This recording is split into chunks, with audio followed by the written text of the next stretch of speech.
I'm right here. I've been uploading this about 40 minutes. This is what happened with the call to the toxic Millwood Mental Hospital patient advocate call me back. And she interrupted multiple different calls. So my abuser has people call me and start arguments and cause psychological abuse, psychological damage.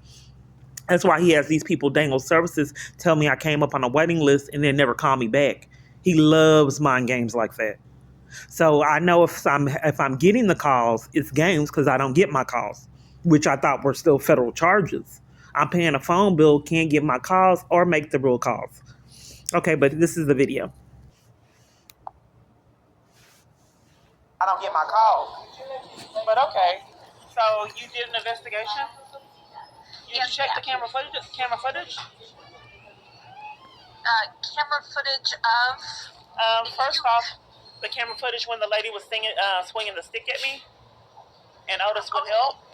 So you haven't given me any dates or times about all of that? I did in the grievances that I reported. I gave dates and times. They didn't give you the grievances? We've already discussed this.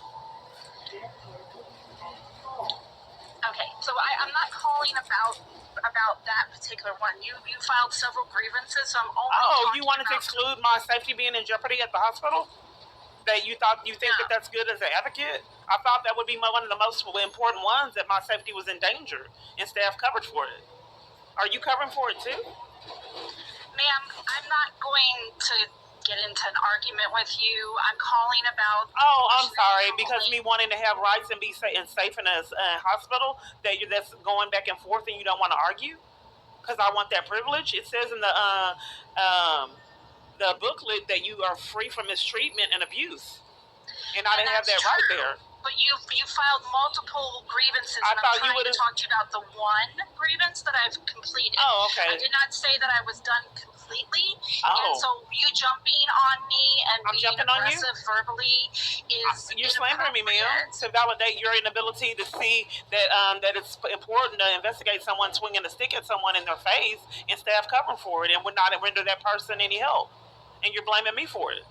Okay. That's misconduct from the beginning. I'm going to go ahead and just cancel the phone call at this point. You call to interrupt me, and then now you want to cancel the phone call as a patient advocate because I don't want people swinging sticks at me at hospital stays? And you're blaming me for it? I call you when I'm available to call you. You don't ever give me a set time to call you back. You just leave me a voicemail asking me to call me back. And so I call you back when I have the availability to do so. I have no way of knowing what you're doing at the time that you're doing it. Okay, well, can you tell me why you called, what you deemed important to investigate? What did you deem? I went in and investigated the complaint that you made about your concerns with discharge. So your concerns with discharge, I went ahead and spoke with the assistant administrator and the assistant director with clinical services. I interviewed the program manager that did your discharge, as well as reviewed your medical record. Our job is to provide high quality mental health and substance use treatment, and then identify the safest and best aftercare plan. Referrals for possible housing is how we go above and beyond to try to assist our patients. You requested, and we gave you the information that you were asking for about shelters.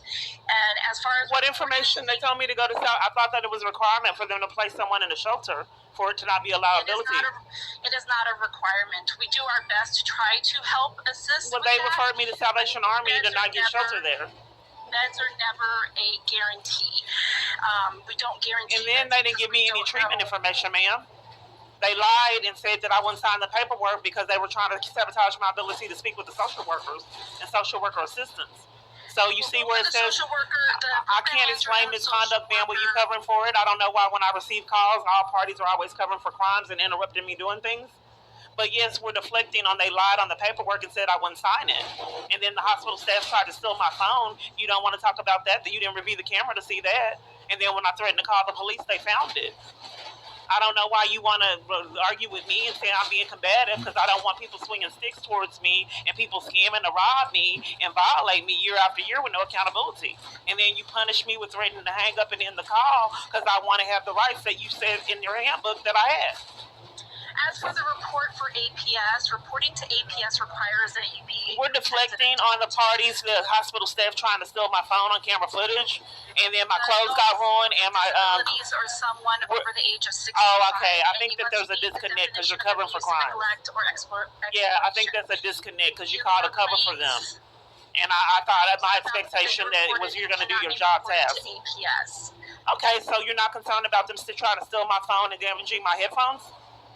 I'm not property? calling about that. And then my clothes, someone put a... I'm not able to report misconduct, ma'am, if you're talking over me covering for it. I thought these were charges. I know. Okay, so someone put a crayon in there with my clothes. I only have like 2 outfits because I keep getting robbed, and everyone keeps lying to me about clothing that gives them out. And then the little clothes that I have, someone put a crayon in them and ruined them. I don't have anything. I can't keep anything. I keep getting robbed. So I don't. The little things that I had was the headphones and the phones, and both of the headphones were ruined, and they tried to steal the phone too. But you want to disregard that, and I almost assault that staff cover for and blaming me for it.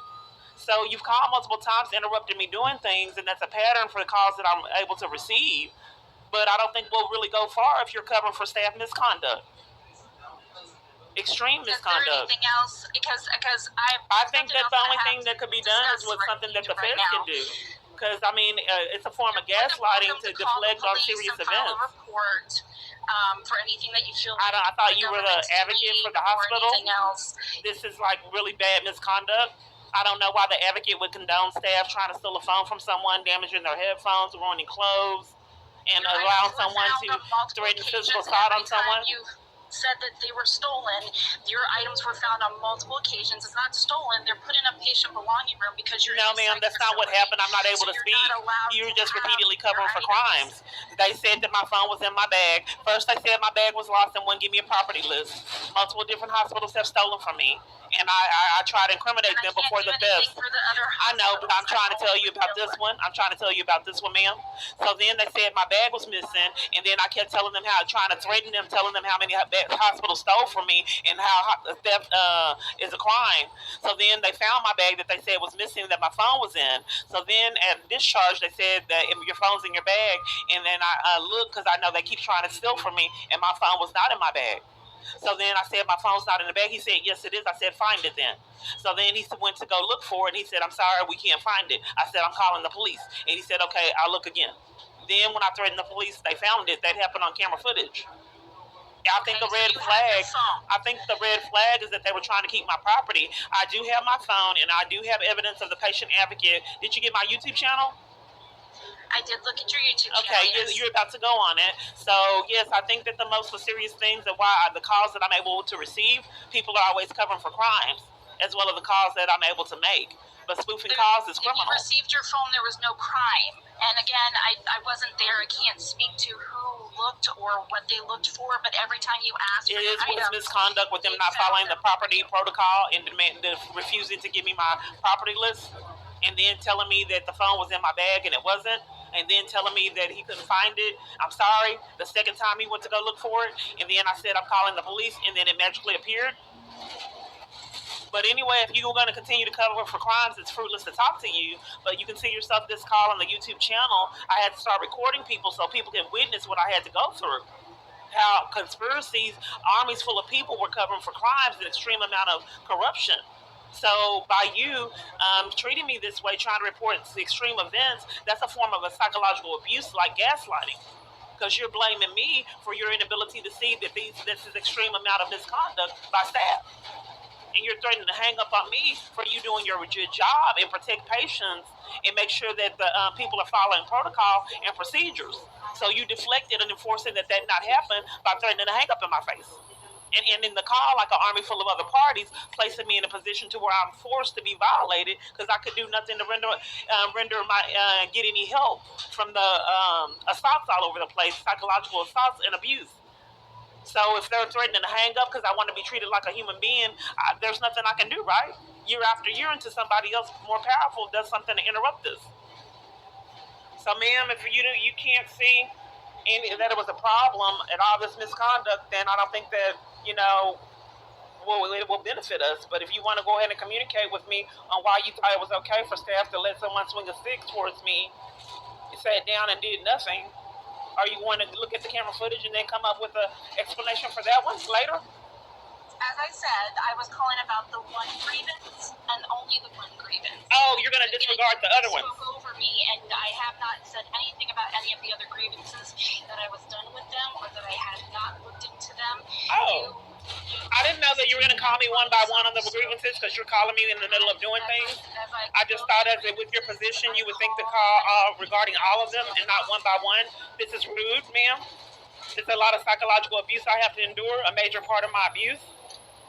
So I thought that as an advocate that you would call on all the grievances and not call one by one. That's mysterious. That's a really big inconvenience that you would want to call someone each grievance at a time and not address all of them. But if that's how you do your job, ma'am, for whatever reason you do it that way, I have no other choice but to accept you guys are more powerful than me. I don't have any choices in this matter. Okay, so whenever you do deem the other one serious events important, I guess I'll hear from you when I'm busy again. Is there a better time to call you? I know it's a pattern, ma'am. I'm just trying to establish patterns of interruptions, deliberate interruptions. But okay, ma'am, I do appreciate you calling, but it doesn't make me feel good that you're covering for abuse and, blowing it off like it's nothing. So I guess I'll wait till you review another one, and then you'll call me with that one, and then review another one, and then call me with that one separately, if that's how you choose to do it. I'm riding the bus now, and I'm kind of in the middle of something, and I'm being distracted by you. Well, then don't allow me to distract you any further. I hope you have a great day. Okay, you're just going to call me when you get the other grievances compiled together? You don't want to talk about it? She hung up.